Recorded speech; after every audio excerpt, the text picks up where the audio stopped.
let's focus on something that my Republicans don't like to talk about, which is the impact of guns on both the fentanyl trade and the influx of migrants.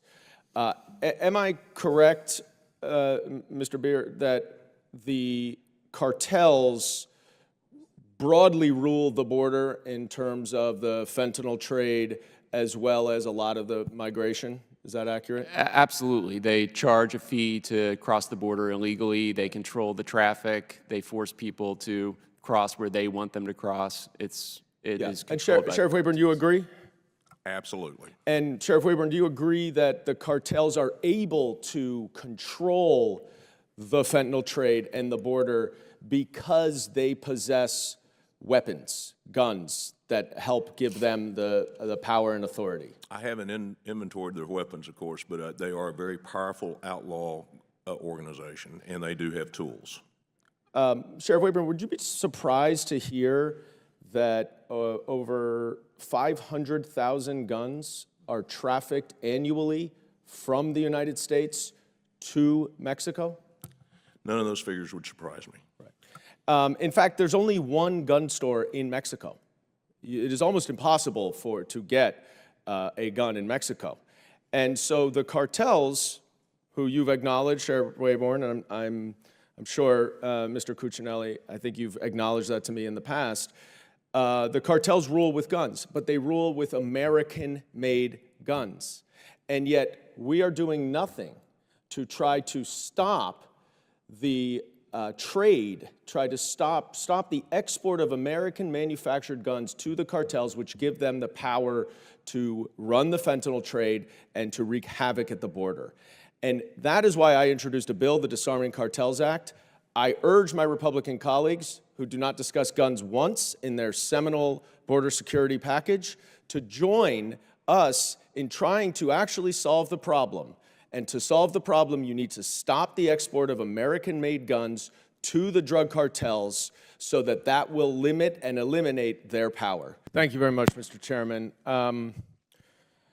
Beer, I want to go back to a little bit about what my colleague from Texas was talking about in terms of the data.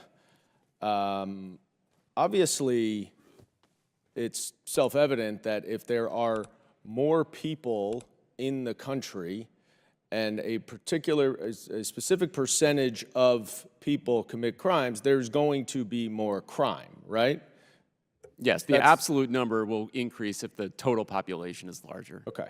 But you and the Cato Institute have done some work on this, and what have you, in terms of comparing the data that is available, which is limited, of the number of non-American citizens who commit crime versus those who are citizens of the United States? And just to summarize again what you have found.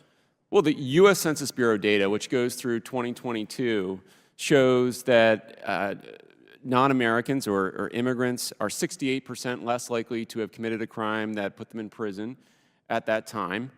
And if you look at it, break it down by legal status, you can say that 75% less likely for legal immigrants and about 50% less likely for illegal immigrants. And we keep hearing about why this is such a big surprise. It's not a surprise if you look at the demographic characteristics of immigrants. They're more likely to work, more likely to marry, particularly if you look at male immigrants. Men commit the vast majority of crimes in this country.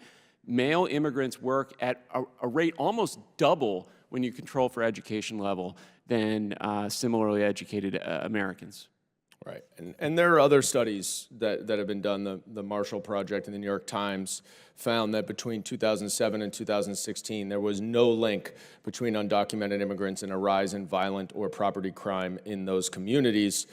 Sheriff Wayburn was talking about in Dallas, crime is down. Crime in New York City is down also, and we've had a significant influx of newly arrived migrants. So yes, of course, there will be more crime as there are more people.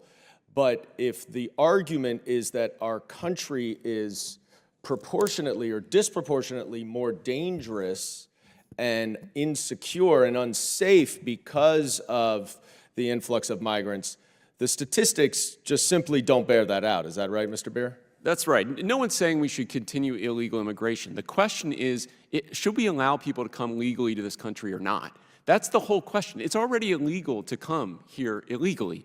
So the question is, should they be allowed to stay, have a path to legal status, have a path to come in legally? And we keep hearing that there's this big threat.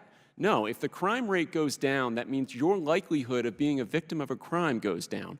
I urge my Republican colleagues who do not discuss guns once in their seminal border security package to join us in trying to actually solve the problem. And to solve the problem, you need to stop the export of American-made guns to the drug cartels so that will limit and eliminate their power. Mr. Chairman, I yield back.